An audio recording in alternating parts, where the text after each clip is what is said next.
Salutations tête de nage, je suis le chef et bienvenue dans Mini Menu Manga et on poursuit notre détour des animés de l'automne avec The King of Magic Bullet and Vanadis. Ce qu'il y a de bien c'est que c'est pas du tout long comme titre, c'est ça qui est bien. The King of Mon Cul est à l'origine un light novel, l'adaptation animée du studio Satellite et est diffusée depuis octobre 2014 et c'est pas licencié en France apparemment. Et là tu te demandes de quoi ça parle. Durant une période de conflit en Europe de l'Ouest, Eleonora Viltaris, une des 7 Vanadis de Xtet, mène l'offensive dans Brune. Les Vanadis, c'est des pétasses avec des armes magiques qui règnent sur 7 territoires différents. Eleonora rencontre Tigre, un jeune comte ennemi qu'elle décide de prendre comme serviteur, et après ils vont à la guerre et font des trucs et tout et tout. Bon, j'ai abrégé un peu le résumé parce que je trouve que le synopsis officiel est un poil trop compliqué pour ce que ça raconte réellement. Ouais. Parce que, comment dire, c'est pas complètement de la merde, mais ça joue pas à grand chose. À ça c'est de la merde.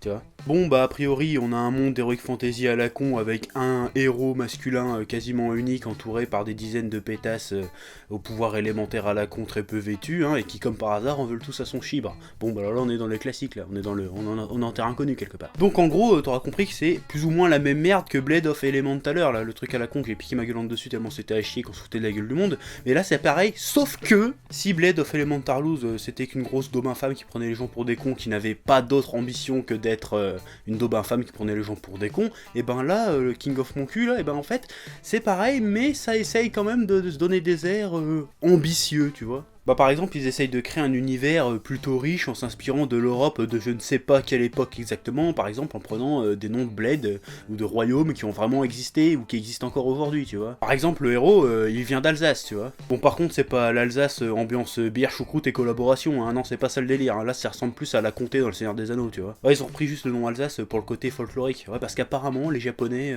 tout ce qui est nom à consonance française ou germanique, et ben ils trouvent ça vachement exotique. S'ils savaient, les mecs, waouh quoi. Même niveau scénar, ils essayent de rajouter des complots politiques, des jeux de pouvoir à la Game of Thrones un petit peu pour faire genre c'est complexe et tout.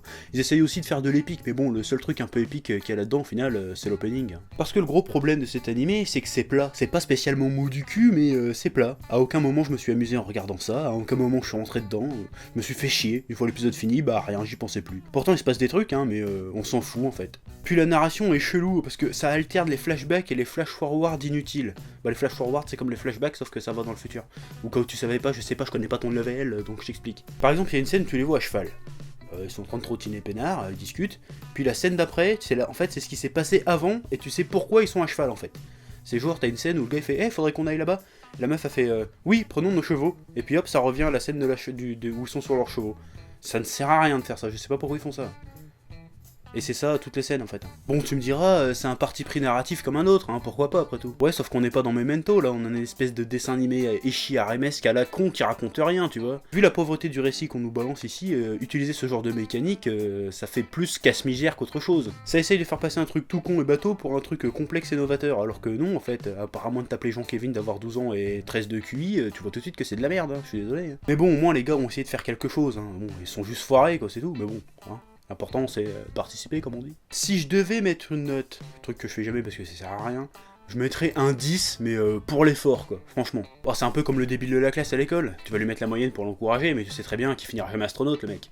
Déjà si on le laisse balayer plus tard il sera content déjà. Bref du coup je te recommande pas King of Mon Cul là ou je sais pas quoi là, j'ai oublié le titre, parce que c'est bof quoi. C'est pas nul mais c'est pas bon non plus. S'il fallait trancher entre nul et le bon, je dirais que ça serait plutôt nul quoi. Donc voilà, au pire tu peux regarder parce que si tu veux juste voir des boobs, et encore même à ce niveau là, c'est pas terrible quoi. Donc voilà. Donc je me casse et je vais essayer de voir un bon animé maintenant, parce que là ça fait 2 ou 3 que j'enchaîne que c'est de la merde, j'en ai un peu marre là. Voilà, donc je me casse, allez.